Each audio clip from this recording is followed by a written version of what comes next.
So, welcome ladies and gentlemen back to World of Tanks Blitz.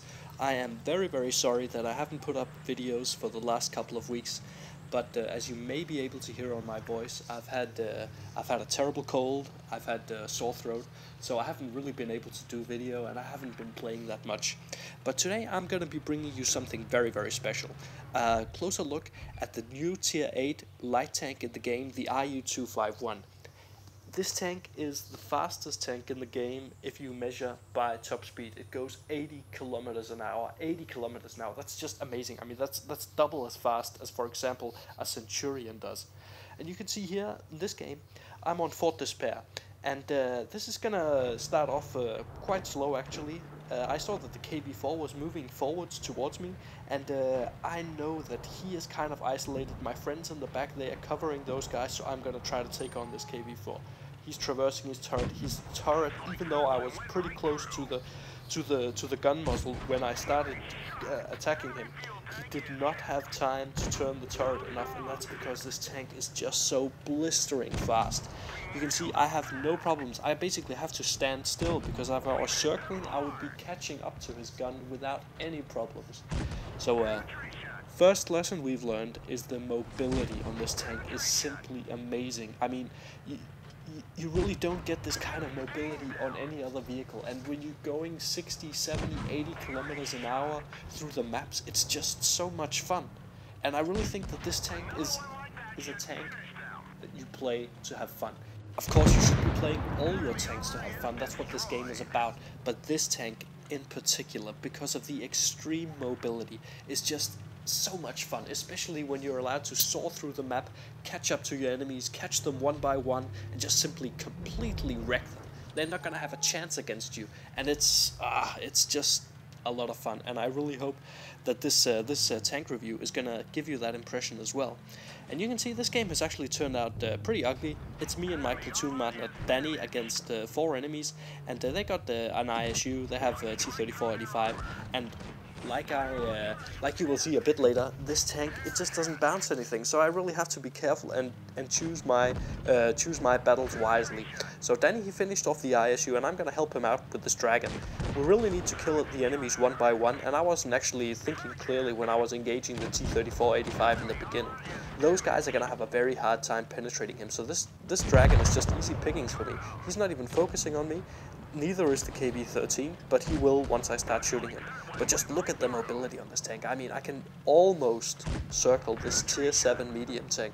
And actually, some German medium tanks, because of the very slow turret traverse that they have, you're able to circle them without any problems. I mean, a Panther II, no problem whatsoever. You are so much faster than him. You can just whiz around him and just take him out immediately, just like I did on this T-34-85. This was a pretty good game. I did manage to rack up a few kills, 4 kills, and I did manage to pick up 3,705 damage, which is very good. And me and my platoon mate, we carried this team to victory completely. You can watch by the team screen here that they had nothing to do, the rest of our team. So let's take a closer look at this tank in Armor Inspector. So taking a closer look at the armor profile of the RU-251, we can see that the blue areas are the areas where you're not going to penetrate, and the white areas are where you are going to penetrate. And I have selected to shoot at this tank right now a Cromwell Tier 6 British medium tank, packing the top 75mm gun. And the reason I selected this gun is because it has exactly 3 times the thickest armor in its caliber, so that means that it will overmatch this tank anywhere. So you can see even at the very sharp angles out here, you're going to be penetrating because the ammunition will simply overmatch the armor on the RU-251. So you can see that this tank, basically, it just doesn't bounce anything. Never. You're never going to bounce anything. You might get a freak shot that goes into the tracks, and you're going to see that actually in a replay a bit later. But apart from that, you really are not going to bounce anything at all. And when you engage this tank, it's very viable to shoot HE at it. You can see from this angle where we're looking at it now, this top plate here is 37mm. The IS-6, the IS-3, the IS-3 Defender, so on, they have enough penetration with their HE ammunition to go through this frontal area. Even the turret is very, very thinly armored, but do be aware that if you do hit the mantlet, there is you're not going to be able to penetrate it as reliably with the HE. Looking at the side, we can see that the tracks here, they do give a bit of spaced armor. They're somewhere around, some places around 40 millimeters, but the side of the turret doesn't really deliver anything, and that's an easy penetrating shot with HE, and so is the back of the tank. You can see the top part here is actually very weak. It's only 8 millimeters, so if you see this tank from the back, just shoot all the HE you can into it. You're going to be penetrating it all the time, doing massive amounts of damage and module damage. Anyway, let's get back and check out some more gameplay.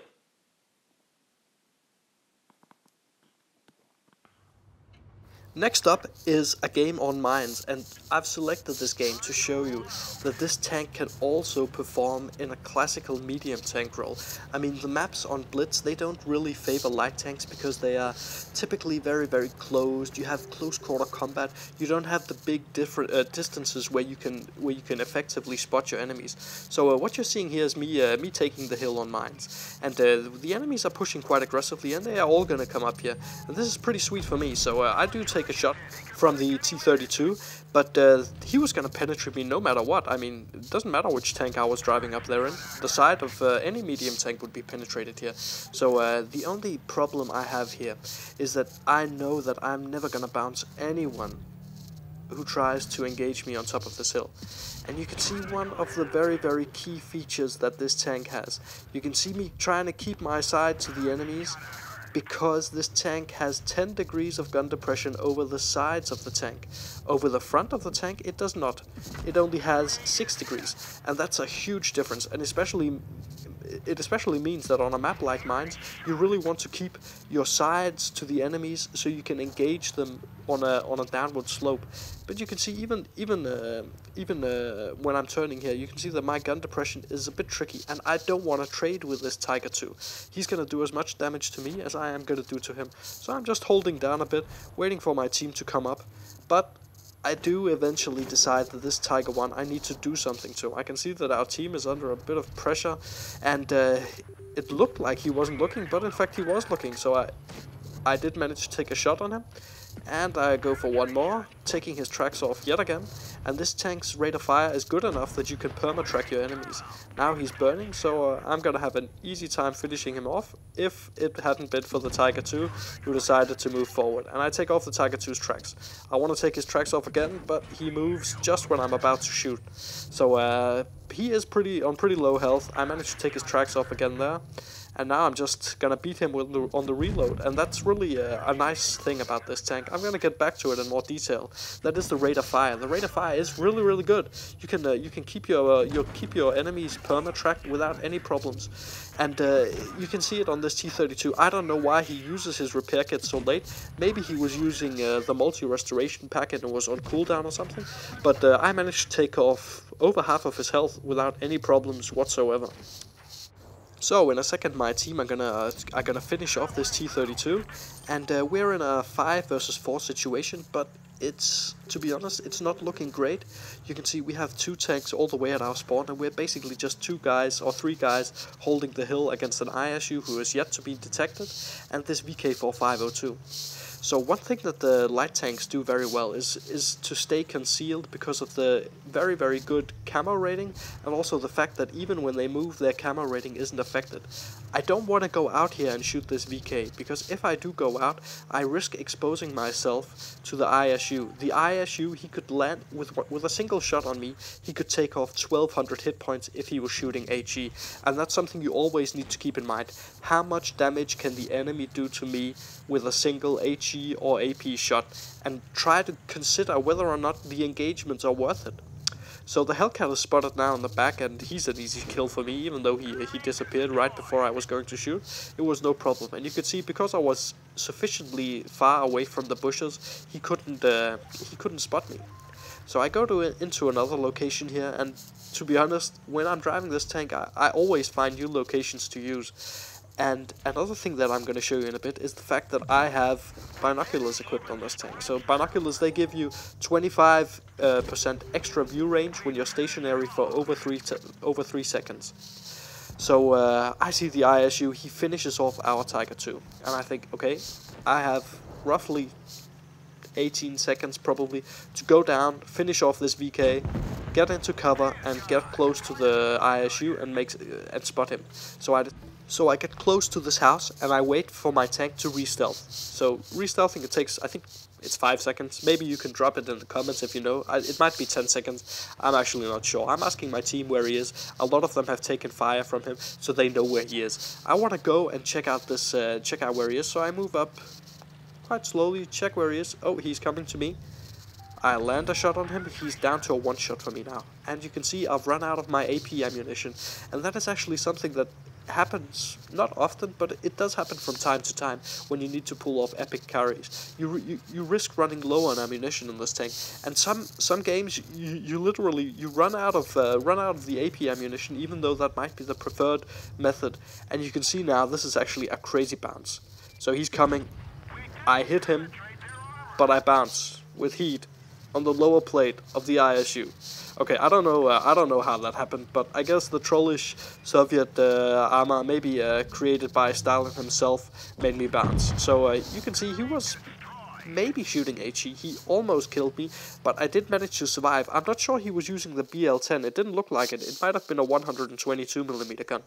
But nevertheless, this was a great game. 4,400 damage, almost 1,500 base XP, first class medal, Radley Walters, etc, etc. Great game, and showed you that you can play this tank as a medium when you need to.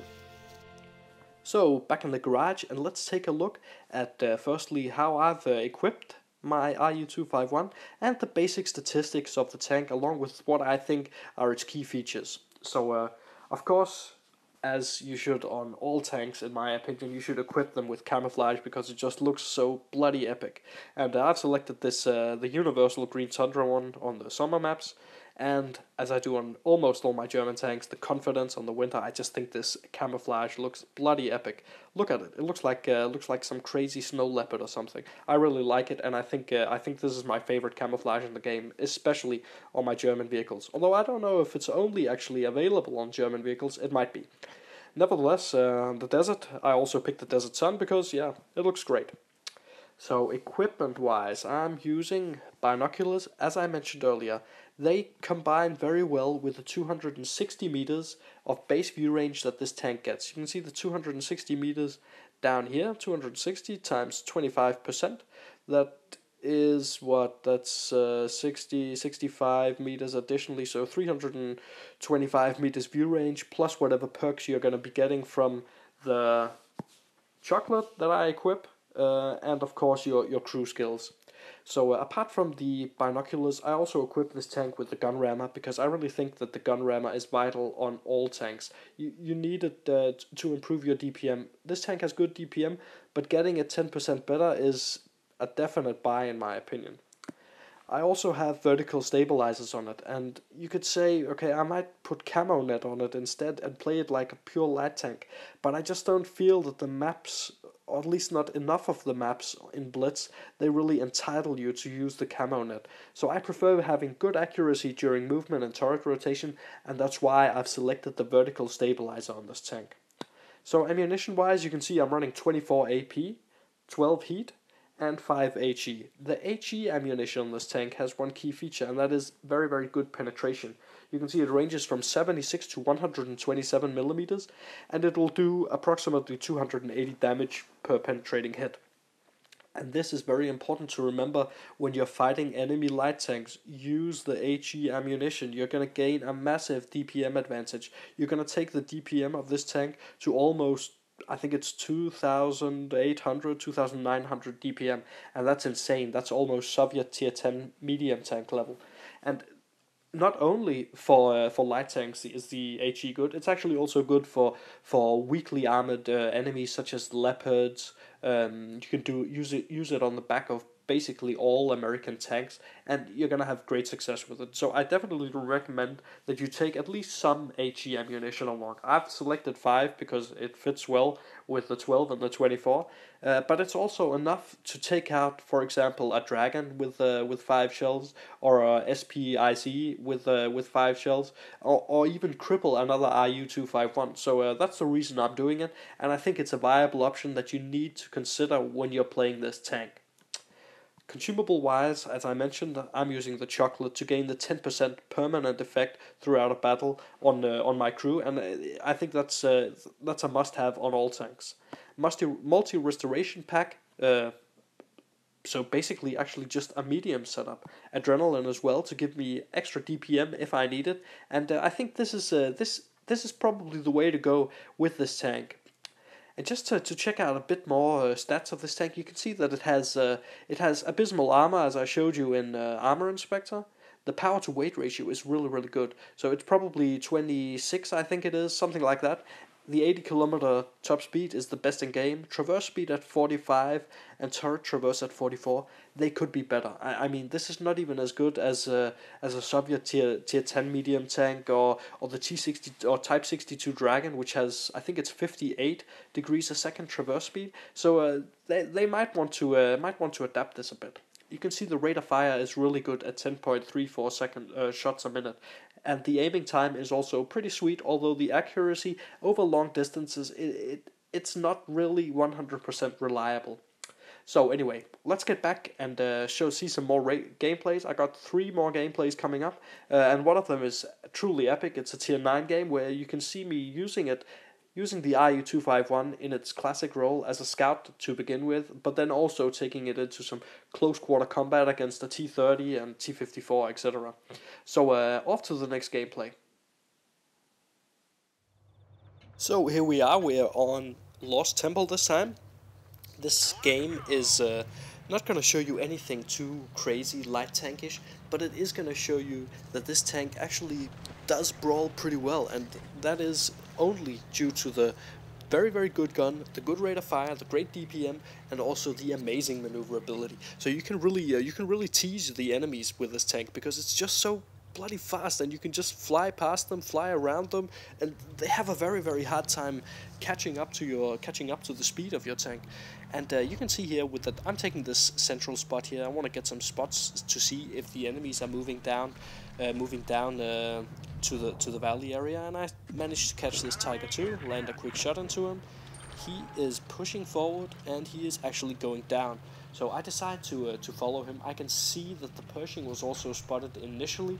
He's turning his turret. He's never ever going to catch up to me. I have no problem, so I pop the adrenaline. I should have stopped there because now I'm kind of stuck against this wall. I take a shot from the T-29, but that's basically all he's going to be able to do to me because I can just outmaneuver his tank so effectively. Look how I'm flying around him. If this Tiger hadn't stopped, I would have been able to do one more full circle around him.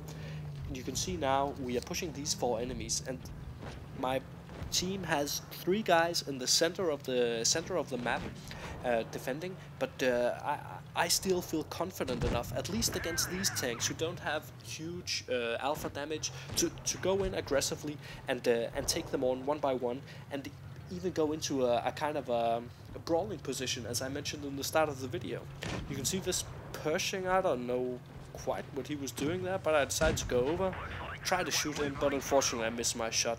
So he uses his repair kit. I want to try to go for the tracking shot. That's why I'm hesitating a bit with my shot. I do land him, and I see that the Centurion has come now. And this Centurion, you're going to see just what I meant earlier when I said that this tank actually brawls very well. And you can see the Pershing. Okay, he's going to go for a ram and a shot. I reverse. He does hit me, but I was almost able to turn away from him. And now the Centurion comes. So I just go in front of him. Now I go behind him. Look at his gun traverse. Look at my tank traverse. I am so much faster than him. I have no problems going around him.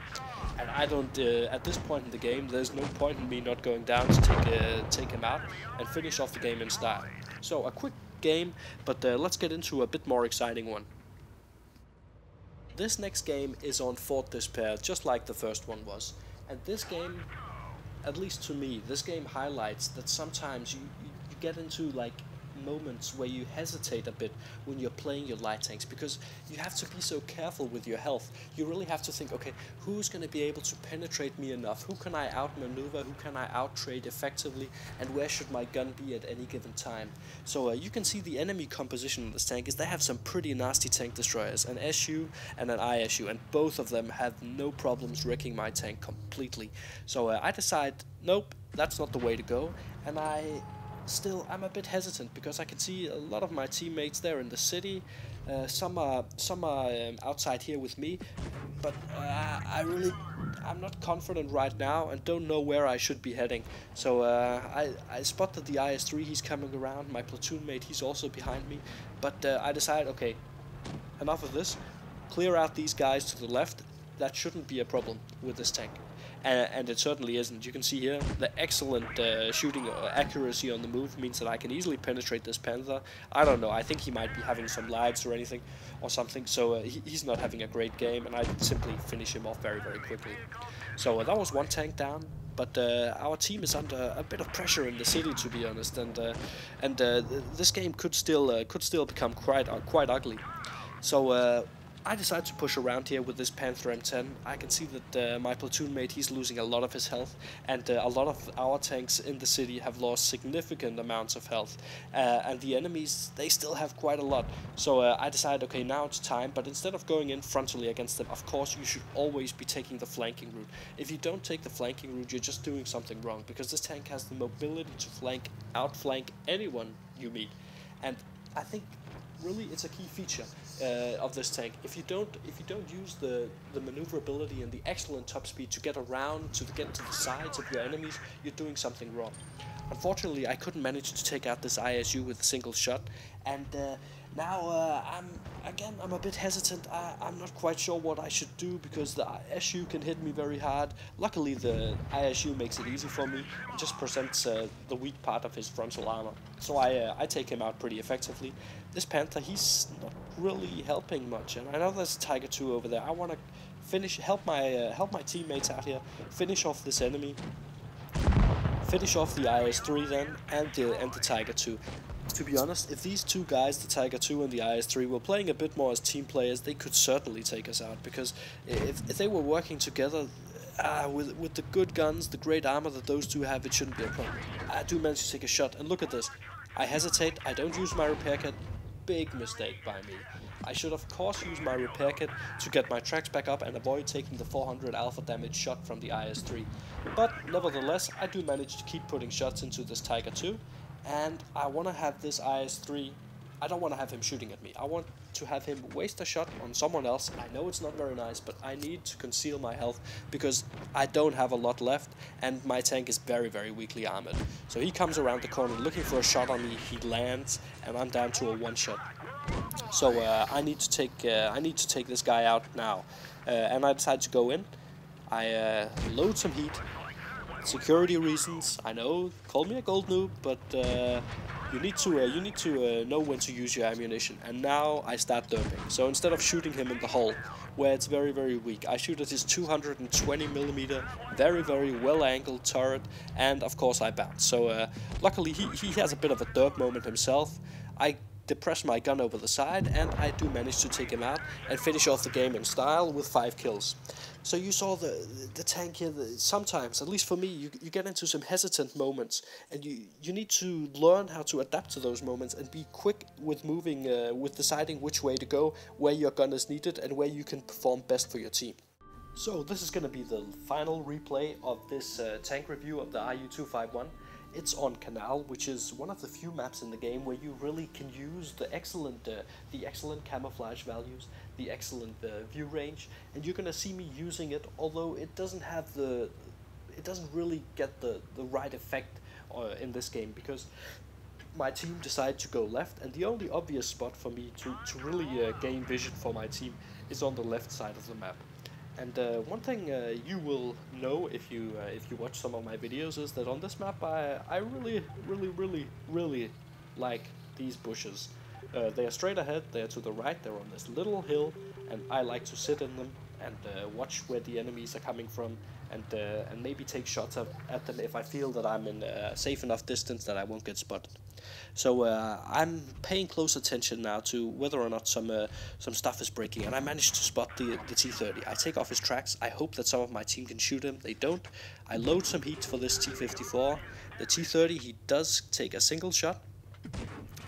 I bounce my next shot on the T-54, and I can see that they are pushing around. And to be honest, I'm over on this side of the map with a Leopard prototype against the T-30 and a T-54, and I don't feel that's a very good battle for me.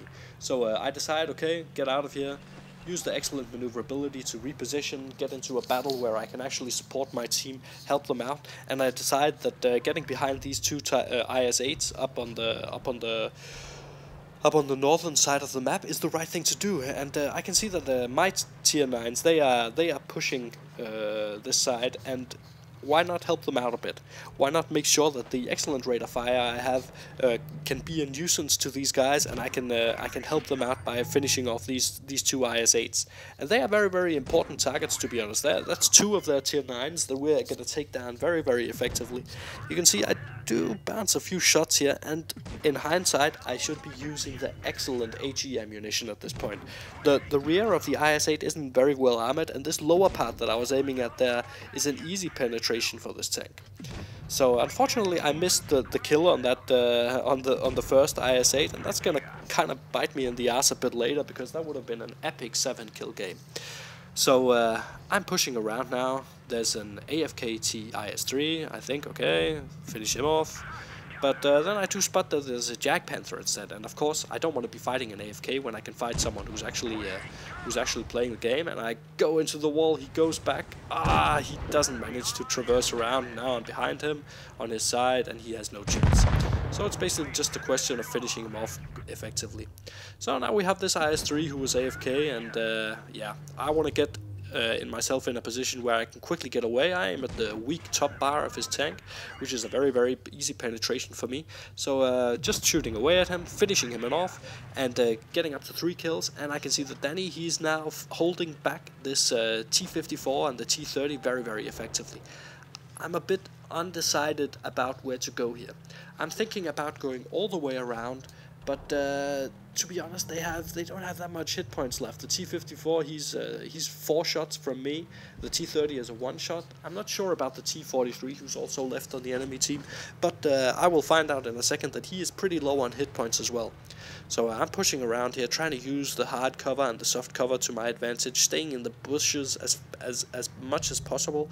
But I have to push out at some point, and I do here. I missed the shot. Luckily, Danny, he lands one on the T-43. I managed to finish off the T-43, and the T-54, he put a nice shot into me. So what I'm really concerned about right now is the fact that the T-30, he could be loading an HE shell. His HE shells, if he's using the 155mm gun, it has 960 average damage with a penetration, and the armor on this thing is terrible, so he is definitely going to penetrate me. But nevertheless, I saw that he fired. I tried to take a clutch shot at him, but I decided, you know what, better off just to rush him, finish him off in style, kill him, get the 6 kills, and have an epic game. So I push aggressively, and you're going to see something very, very interesting now. First off, he shoots. Oh, he only hits my tracks, and that is just pure luck. You are never gonna that's probably never gonna happen to you. If it does, congratulations, you're just as lucky as I am. So anyways, this game finished off with a very, very good result for me. First class medal, 6 kills, 1428 base experience, and just another epic game. So I really enjoy this tank, and I do recommend the new German light tank line to the fullest. It's probably the most fun you can have right now. So have a nice evening. Bye bye.